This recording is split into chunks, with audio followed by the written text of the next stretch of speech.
In this video, you'll learn how to predict removal by adsorptions. So adsorption is a process where the pollutants gets stick to the surface of filter media. So that could be a dissolved pollutant, this could be a particulate pollutants, but mostly here we are looking at dissolved pollutants. And this is the by far the most dominant process to remove all the dissolved pollutants, or at least most of the dissolved pollutants from stormwater. This is something that is used for heavy metals. This is something used for phosphate. This is also removed for organic pollutants. And that means you can control the media properties by adding a media that has high adsorption capacity or ability of that media to stick more pollutants. So because absorption is a surface active process, means it's only sticking to the surface, not inside. So that means this absorption process depends on surface area. If you have larger surface area, more site for pollutants to absorb. And it also depends on how strongly they are affected or they are attracted to the surface of the media. And that depends on pollutant types. Some pollutants are more sticky than others. And that there is a thermodynamic parameters that determines that affinity, which is called KD. We'll get to that. And then also third thing, it depends on the operational parameters like kinetics of the contact time. So if you have longer contact time, that means more chance of the pollutants to adsorb on the surface. So that means if you want to control the removal rate, you can control these two types. You can control the surface area by making the size of the particles smaller or add an amendment which has very high surface area. That's why a lot of time people use activated carbons or biochar because it has a lot of force, a lot of surface area. You can decrease the contact time by controlling the particle size. If you have a smaller particle size filter media, water just percolate through this much slower rate. But then the downside is you cannot treat that high volume water when you want to decrease the flow rate. So that's why a lot of times you don't control that. You just let it as high as infiltration possible to remove as much pollutant you can. So to predict adsorption, you have to think of how quickly they can stick to the surface. So that's basically is the affinity. And this affinity turns out to be a function of a lot of factors. And most importantly, it's a function of concentration of pollutants in water. So what that means is if you have water, imagine you have water and you have, let's say you have soil media. So if you mix the contaminated water, the pollutants will, after a point, will start going to the surface of the attached to the surface of media. So that means if you keep it long enough, you see that the concentration of pollutants in water will decrease over time, and concentration of pollutants sticking on the surface will increase over so that means, when you think of concentration in the solid media, which is a mass of pollutants on non-solid media divided by mass of solid media, concentration in pollutant in water is basically mass of pollutants in water divided by volume of water. So what that means is if you wait long enough, the concentration of adsorption is going to increase and the concentration in water will decrease.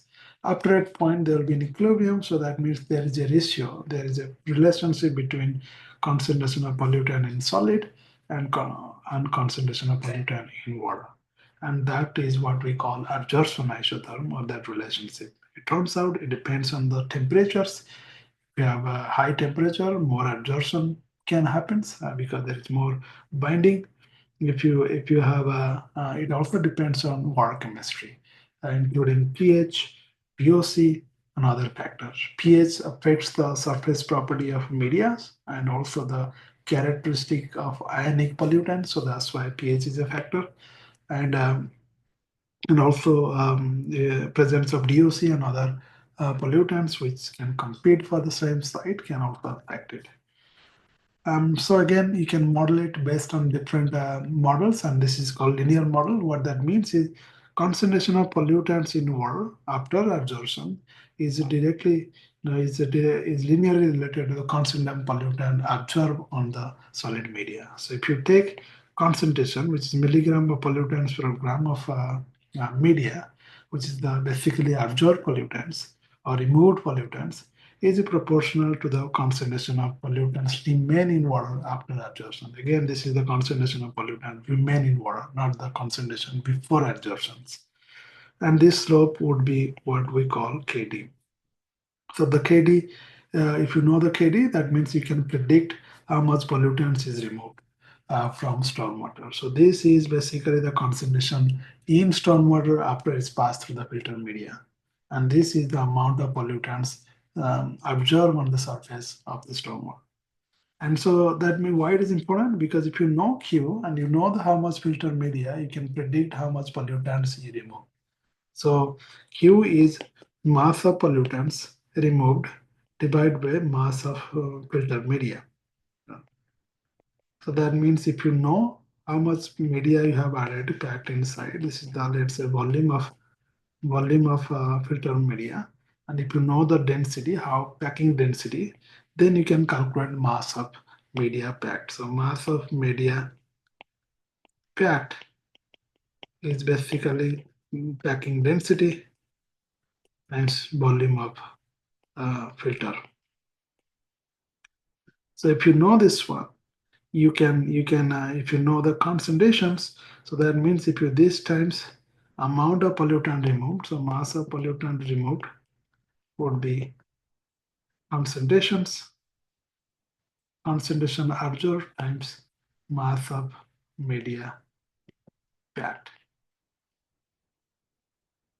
So if you know that this is something based on design and this is based on isotherm, and you can predict how much pollutants are removed from stormwater.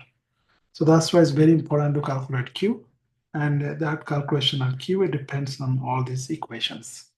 So as long as you know the KD, this is something experimental determined, and you know the concentration of pollutants in stormwater after this pass through the filter or something that you wanted to, the permit that you want to get, what's the limit that you want the effluent to be, then you will be able to predict how much filter media you needed. But it turns out a lot of times this is not linear. The reason is when the concentration of pollutant increases, more and more pollutant absorbed on the surface, it becomes harder for the more pollutants to absorb on already contaminated surface. So the what that means is the concentration increases after some point, even if it's not linear, it is going to divert. That means it's going to less and less pollutant will absorb. So that means if you even you are adding more pollutants, the less and less is going to go into the filter media. So this is what we call friendly isotherm. And this is the exponent, this is the coefficient, and you can determine that by if you know what is Q and C, how much pollutant absorbed versus how much pollutant remain in water, you will be able to model that in a linear scale. So basically log Q is log 1 by n, log C, K, that means if you do a linear scale, log C versus log Q, you'll get a straight line. In that straight line, the slope is going to be 1 over n. That means you can calculate 1 over n, which is basically slope. And the y-intercept will be log kf. So if you know the log kf as a y-intercept, then you can calculate kf as coefficients. So ultimately what that means is you can predict them if you have experimental determined variables. And the third isotherm, which is related to a little bit more extreme, where what it means that it says that it not only is going to decrease with time, but after a point it will stop observing. That means after a point you can see that as it decreases with time, there's a linear scale here, and then it start decreasing like friendly. But if you keep adding more and more pollutants, after a point nothing will get absorbed, because that means even you are adding more, the Q of the absorption is not going to increase more. So this value over here is the maximum absorption capacity. So this is what we call Langmuir ratio. This assume that your absorption won't occur for indefinitely once the site is blocked. And this will describe the exhaustion of the filter media. That means at that point you have to replace it. And so if you linearize it, basically 1 over Q over 1 over C, you can also solve for these variables. So if you plot 1 over C by 1 over Q, because these are the things you can calculate based on what the concentration variable given and your slope. This slope would be slope is going to be 1 over q max times b, and the y-intercept is 1 over q max. So if you know that, you can calculate q max because it's 1 over y-intercept. If you know this one, you can, from the slope, you can calculate v. So this is how we can predict different removal based on what type of isotherm. So in reality, how do you know which isotherm? You don't know. All you know is your variable will be given C versus Q, and then you just have to plot in and see which one is best fit after you linearize them. So now let's see what we learned about this. If you think of options, so this quiz question is, check the design options that will increase the absorption of pollutant in stormwater biofilters. So you have 10 seconds to think about it, and you can pause it so that you know if you need more time to think.